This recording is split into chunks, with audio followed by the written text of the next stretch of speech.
नमस्कार, मैं हूं अतुल द्विवेदी और आप देख रहे हैं 10 सूत्र। सरकारी नौकरी की तैयारी करने वाले और नौकरी ज्वाइन करने जा रहे युवाओं के लिए ये बड़ी खबर है। खबर कुछ यूं है कि मान लीजिए आप एक सरकारी नौकरी ज्वाइन करने जा रहे हैं, लेकिन आपके ऊपर कोई केस चल रहा था, तब आप क्या करेंगे? तब क्या आपको नौकरी मिलेगी? ये एक बड़ा सवाल है। दरअसल एक मामला इंदौर से सामने आया है, जहां एक उम्मीदवार की नौकरी सिर्फ इसलिए चली गई थी क्योंकि उसने ज्वाइनिंग के टाइम शपथ पत्र में ये जानकारी नहीं दी थी कि उसके ऊपर आपराधिक मामला चल रहा था। दरअसल एक याचिकाकर्ता को सरकारी नौकरी से गलत जानकारी देने के आरोप में बाहर कर दिया गया। याचिकाकर्ता आरिफ एक वन रक्षक था। याचिकाकर्ता ने बताया कि नौकरी में आने से पहले उसके ऊपर मारपीट, गाली गलौज जैसी धाराओं में केस दर्ज किया गया था, लेकिन वो इन सभी केसों से बरी हो चुका था।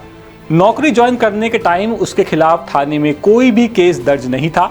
याचिकाकर्ता ने नौकरी के दौरान घोषणा पत्र भरा और ये कहा कि उसके खिलाफ कोई भी आपराधिक केस नहीं है, लेकिन सरकार ने उसे नौकरी से इसलिए हटा दिया क्योंकि उसने जो शपथ पत्र भरा था उसमें इन पुराने केस की जानकारी नहीं दी गई थी। शासन का तर्क था कि घोषणा पत्र में स्पष्ट और सही जानकारी देना जरूरी होता है और ये ना देकर याचिकाकर्ता ने शर्त का उल्लंघन किया है। मामले को सुनने के बाद हाईकोर्ट ने इस मामले पर हैरानी जताई कि याचिकाकर्ता को नौकरी से कैसे बाहर किया जा सकता है, जबकि ज्वाइनिंग के टाइम उसके ऊपर कोई भी केस नहीं चल रहा था। हाईकोर्ट ने कहा कि जब आपराधिक केस खत्म हो चुका है तो इसकी जानकारी देने की कोई जरूरत नहीं है। इसके साथ ही हाईकोर्ट ने याचिकाकर्ता को फिर से नौकरी में लेने के आदेश भी सरकार को दिए हैं।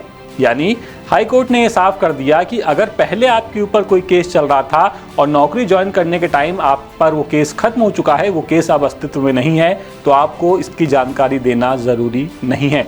इंदौर से ये खबर हमारे विशेष संवाददाता संजय गुप्ता लेकर के आए थे। अपडेट्स के लिए बने रहिए 10 सूत्र के साथ। नमस्कार।